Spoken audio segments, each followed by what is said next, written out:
আহা, সেই তথাকথিত নারীবাদীরা আজ কোথায়? যারা নিজেদের অধিকারকে ফিরাই পাওয়ার জন্য রাস্তায় নামে মিছিল করে, সেই সুশীল নারীগুলো আজ কোথায়? তারা কি দেখেনি এখনো যে গাজীপুরের ১৩ বছরের মাদ্রাসায় পড়ুয়া কিশোরীকে এক হিন্দু যুবক অপহরণ করে লাগাতার ৩ দিন পাশবিক নির্যাতন করেছে দলবদ্ধভাবে? সেই সুশীল নারীগুলো কি এই খবরটা পায় নাই? যদি পেয়ে থাকে, তো এই সুশীল নারীগুলো, নারীবাদীরা এখনো পর্যন্ত এর কোনো প্রতিবাদ কেন জানালো না? জানাবে কেন? সেই বোনটি তো মুসলিম।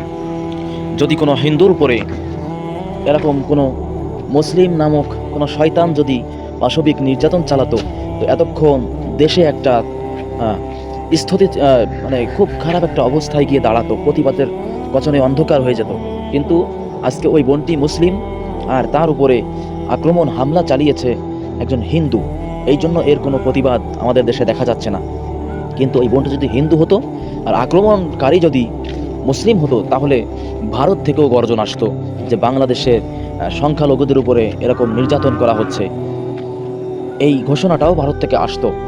কিন্তু ভারত কথা বলা দূরের কথা, আমাদের নিজেদের দেশের লোকই কথা বলতেছে না, কেউ কোনো প্রতিবাদ করতেছে না।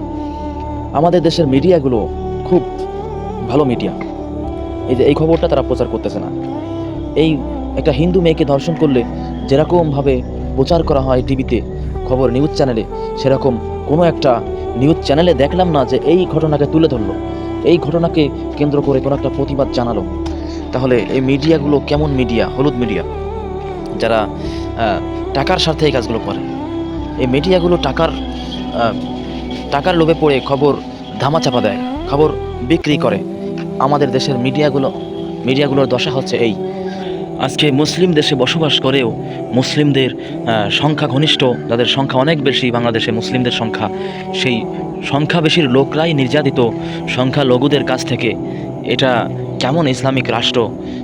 যেই রাষ্ট্রে হিন্দুদের পূজা মন্দির পাহারা দেয় মুসলমানরা, যাতে তাদের কোনো ধার্মিক ধর্ম পালন করতে কোনো অসুবিধা না হয়, সেই প্রোটোকলটা, সেই রক্ষণাবেক্ষণটা মুসলমানরা করে।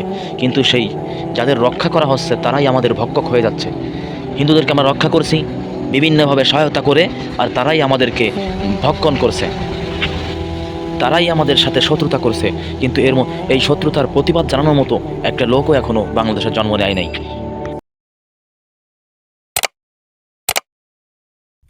Subscribe to my channel.